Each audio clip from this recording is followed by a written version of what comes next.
आत्मनिर्भर बिहार सीजन 2 मधुबनी की बात आप देख रहे हैं और अगले खास मेहमान को मैं बुलाना चाहूँ, उनके बारे में बताना चाहूँगा। वो मिथिलांचल की ही धरती से आते हैं, सीतामढ़ी से हैं और उनका नाम है श्री नरेंद्र कुमार। जोरदार तालियों से स्वागत करना चाहेंगे। समाज सेवी हैं आप और संस्थापक हैं आत्मनिर्भर सेना के। बहुत बहुत स्वागत है श्री नरेंद्र कुमार जी, आप अपना स्थान ग्रहण कीजिए सर।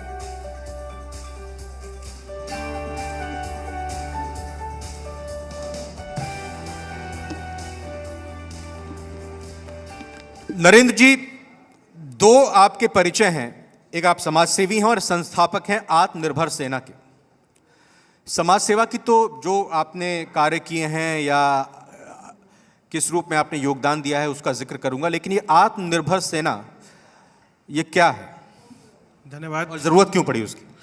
जी, आत्मनिर्भर सेना माननीय प्रधानमंत्री जी जब लॉकडाउन के समय में उन्होंने घोषणा किया कि इंडिया को सेल्फ रिलायंट होना पड़ेगा, मतलब हमें 360 डिग्री जितने भी हमारे मॉडल्स हैं, चाहे एजुकेशन हो, एम्प्लॉयमेंट हो, इंडस्ट्री हो, इन सभी पहलू पर हमें अपने आप पे निर्भर होना पड़ेगा। इसी को प्रेरित होकर के हम लोगों ने ये संस्था बनाई और उसके बाद हम लोग अभी स्मार्ट विलेज पे काम कर रहे हैं, जिसमें बिहार के कुछ ज़िले पे हम लोग काम कर रहे हैं निरंतर रूप से, जिसमें सीतामढ़ी एक प्रमुख ज़िला है और उसमें हम लोग जो स्मार्ट इंटीग्रेटेड विलेज की बात होती है, जहाँ पे आपका स्कूल एक मॉडर्न तरीके से चलाया जाता है, एक हॉस्पिटल होता है वहाँ पर, तो उन सब चीज़ों पे हम लोग अभी काम कर रहे हैं। और साथ में ही जो हमारे एंटरप्रेन्योर्स हैं, जो स्टार्टअप हैं, उनको ट्रेनिंग देना हम लोगों का काम है कि वो कैसे अपना व्यापार कर सकते हो। देखिए, इंडिया, भारत और बिहार तभी आत्मनिर्भर होगा जब हर कोई व्यापार करेगा और ज़्यादा से ज़्यादा घर में फैक्ट्री लगेगी, तभी आप आत्मनिर्भर हो सकते हैं। तो हम सबको समझना पड़ेगा कि आत्मनिर्भर बिहार या आत्मनिर्भर भारत है क्या। तो इन्हीं सब पहलुओं पर हमारी संस्था निरंतर रूप से जगह जगह पे जाके काम करती है। अब आत्मनिर्भर सेना का आपने गठन किया, उद्देश्य नेक दिखाई दे रहा है। किस रूप में अभी तक सफलता हासिल की है? और कभी भी कोई सफलता अकेला व्यक्ति नहीं हासिल करता। हाँ, शुरुआत जरूर कोई व्यक्ति अकेला अपने बुलंद इरादों से करता है, लेकिन उसके साथ जब कारवां बढ़ता है तो लोग जुड़ते जाते हैं। आपकी इस पूरी मुहिम में किस रूप में अभी तक लोग साथ आ रहे हैं? क्या अपील आप लोगों से यहाँ पर करना चाहेंगे? किस तरह से आपके इस उद्देश्य में साथ आए, समर्थन करें? देखिए, आत्मनिर्भर बिहार आज 12 करोड़ से ज़्यादा बिहारियों का सपना है और एक समय था जब आप बिहार से बाहर जाते थे तो आपको बिहारी कहने में शर्म आता था। तो माननीय नीतीश कुमार जी और मोदी जी की एक गवर्नेंस है जिसकी वजह से हमें आज बिहारी कहने में गर्व होता है। चाहे वो इंडस्ट्री की बात हो या जॉब की बात हो या आप इंडिया से बाहर जा रहे हो तो अपने आप को इंट्रोड्यूस कर सकते हैं। ये सबसे बड़ा गौरव मिला है। और चूँकि मैं चार्टर अकाउंटेंट हूँ तो मैं समझता हूँ नंबर्स को। एक समय था कि बिहार की पर कैपिटा इनकम 5,000-6,000 रुपये की हुआ करती थी। आज ग्रोथ आया, उसमें 7 टाइम्स का ग्रोथ आया है। आलोचना करने वाले आलोचना कर सकते हैं कि भाई कुछ नहीं हुआ, कोई विकास नहीं हुआ, लेकिन 6,000 से 42,000 का जो सफ़र था उसके लिए सरकार को आपको देना पड़ेगा क्रेडिट। और एक विकास का एक जो मॉडल मोदी जी ने दिया है और उस पर जैसे अभी काम चल रहा है, तो हम लोग क्या करते हैं, जो प्रोसेस है, जो पॉलिसी है, जो इंडस्ट्रियल पॉलिसीज है, उन सब पे काम करते हैं। लोगों को योजना के बारे में नहीं पता है कि सरकार की जो योजना आती है ज़्यादा उस पर मार्केटिंग नहीं हो पाता या जन जन तक वो नहीं पहुंच पाता। तो काम करने के साथ साथ लोगों को हमें बताना भी होता है कि आप सरकार की किस योजना में क्या बेनिफिट ले सकते हैं। स्टार्टअप स्कीम्स है हमारे देश में, MSME लोन का स्कीम है, मुद्रा योजना है। बहुत लोग कहेंगे मिलता नहीं है। आपको इसलिए नहीं मिलता कि आपके पास पूरी जानकारी नहीं होती है। अगर आपके पास पूरी जानकारी हो गई तो मिलेगा और निरंतर रूप से ये बेनिफिट्स मिल रहा है।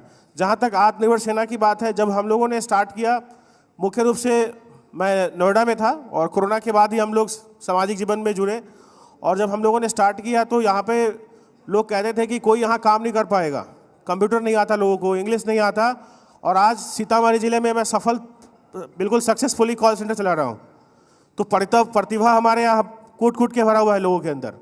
ज़रूरत है एक नई सोच की, एक एजुकेशन सिस्टम में बदलाव की, जिस पे हम लोग काम कर रहे हैं।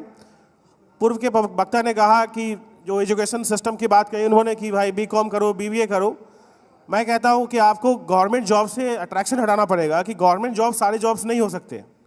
तो आज के समय में आपको सीखना पड़ेगा कि आप अपना खुद का व्यवसाय करके लोगों को कैसे बेरोजगार दे सकते हैं।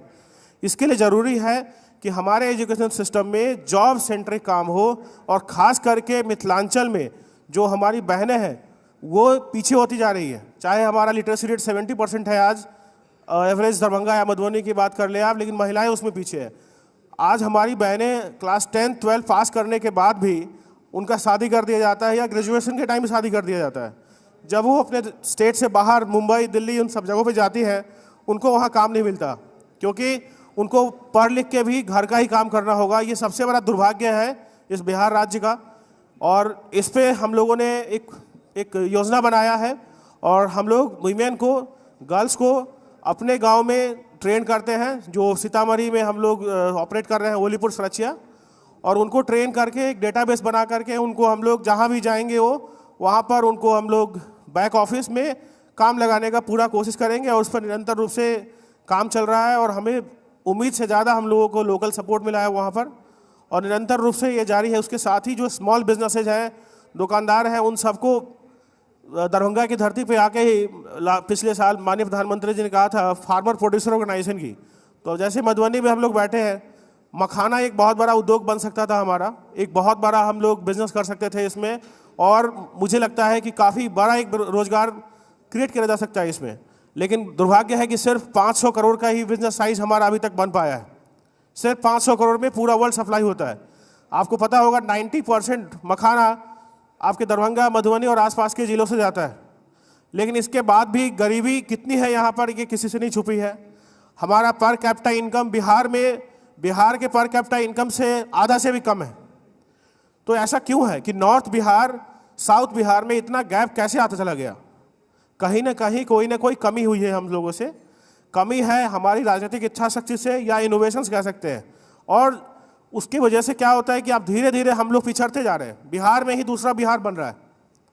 आप सब इस चीज़ को समझते हैं कि बिहार में, साउथ बिहार, बेगूसराय का पर कैपिटा इनकम, या चले जाए उधर की तरफ सासाराम नहीं, तो चले इसमें जाए, गलती किसकी है? इसमें गलती किसकी है? गलती हमारी है। कहाँ कमी रह गई? हम लोग मिथिलांचल में हैं, अगर हम पीछे हैं तो हमारी गलती है। हमारी गलती है क्योंकि हम लोग जातिवाद के आधार पर लोगों को चुनते हैं, हम लोग काम नहीं देखते हैं, हम लोग पार्टी देखते हैं, कैंडिडेट नहीं देखते हैं। तो गलती हमारी है और इसको सुधारना पड़ेगा। अगर आपको मिथिलांचल को बिहार में, देश में नंबर 1 करना है तो इसको सुधारना पड़ेगा आपको। आप पार्टी के आधार पर चुनाव नहीं कर सकते कि माननीय प्रधानमंत्री जी कहते हैं जी हम ये कर लेंगे, तो देखिए कि उनका कैंडिडेट उस काम को कर रहा है नहीं कर रहा है। सिर्फ प्रधानमंत्री जी या मुख्यमंत्री जी के कहने से नहीं हो सकता। हर कैंडिडेट, हर जीते हुए व्यक्ति को और हर एक नागरिक को उसके साथ मिलकर काम करना होगा। क्या ऑप्शन होते हैं जनता के पास, पब्लिक के पास, एक ऐसे आदर्श कैंडिडेट की जिसकी आप कल्पना कर रहे हैं? देखिए, युवाओं को आना पड़ेगा राजनीति में। युवा हमारे क्षेत्र के हैं, बहुत प्रभावशाली है।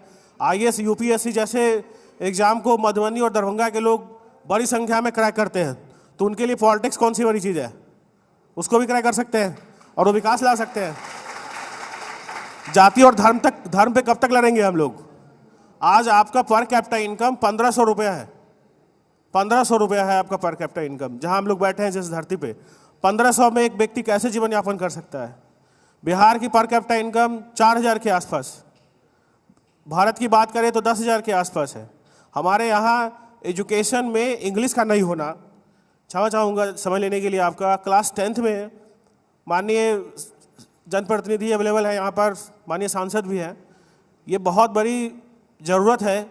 जब माननीय मुख्यमंत्री जी कर्पूरी ठाकुर जी ने हिंदी को एक मुख्य भाषा के रूप में अपनाया और कहा कि इंग्लिश क्लास 10th में अभी के लिए छोड़ देते हैं, लेकिन उसके बाद दुर्भाग्य से किसी भी व्यक्ति ने उसको देखा नहीं। उसमें तो मैं एक बात ये भी जोड़ना चाहूँगा कि मैथिली भाषा यहाँ मिथिलांचल के गौरव का प्रतीक है। भाषा, देखिए भाषा का सम्मान है, हाँ, लेकिन अगर आपको मेरा कहने का मतलब यह है कि जो आप परिकल्पना कर रहे हैं कि मैथिली को हमने संवैधानिक दर्जा तो दे दिया, लेकिन आज भी हम बात जोड़ रहे हैं कि मैथिली शिक्षा से जुड़े हुए हमारे शिक्षक हैं कि नहीं है।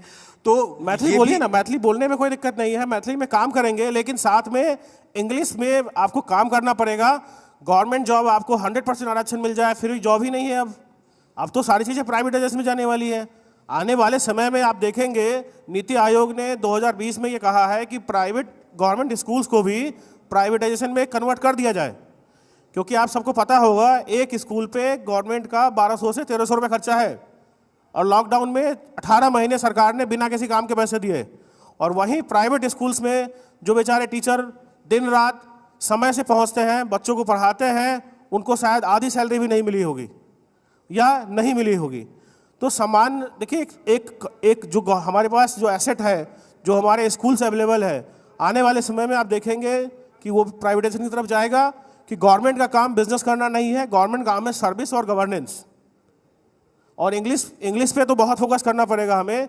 क्लास 10th में हमारे यहाँ इंग्लिश कंपलसरी नहीं है, और जिसका बहुत बड़ा खामियाजा आगे चल के भुगतना पड़ता है। जितने भी लोग यहाँ बैठे हैं वो इसको भली बात जानते होंगे कि आप यहाँ से किसी भी शहर में जाएं, किसी भी पद के लिए अप्लाई करें, आपको आत्मविश्वास की कमी दिखेगी, आप अपने आप को प्रेजेंट नहीं कर पाएंगे।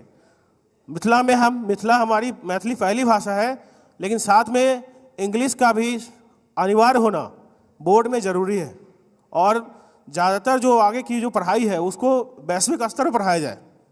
जो हमारी शिक्षा नीति है, जो हमारी शिक्षा पद्धति है, 2020 में उस पर भी बदलाव किया गया है, लेकिन उसको बिहार सरकार को अमल में लाके इम्प्लीमेंट करना पड़ेगा कि शिक्षक वोट का माध्यम नहीं हो सकता। अगर आप ये मानते हैं कि शिक्षक वोट का माध्यम है तो गलत है। शिक्षक है, सारे शिक्षक, चाहे वो प्राइवेट सेक्टर में काम कर रहे हो या गवर्नमेंट सेक्टर में काम कर रहे हो, उनको एक एग्ज़ाम पास करवाइए, एक कॉमन एग्ज़ाम हो, और जो हर साल पास करेगा वही हर साल पढ़ाएगा। जब तक हर साल पास नहीं करेगा आदमी, हर साल पढ़ाएगा नहीं। क्योंकि डॉक्टर एक डिग्री लेके आता है, एक प्रिस्क्राइब डिग्री लेके आता है लोगों की ट्रीटमेंट करने के लिए। उसी तरीके से अगर टीचर गलत चीज़ें पढ़ा रहा है बच्चों को,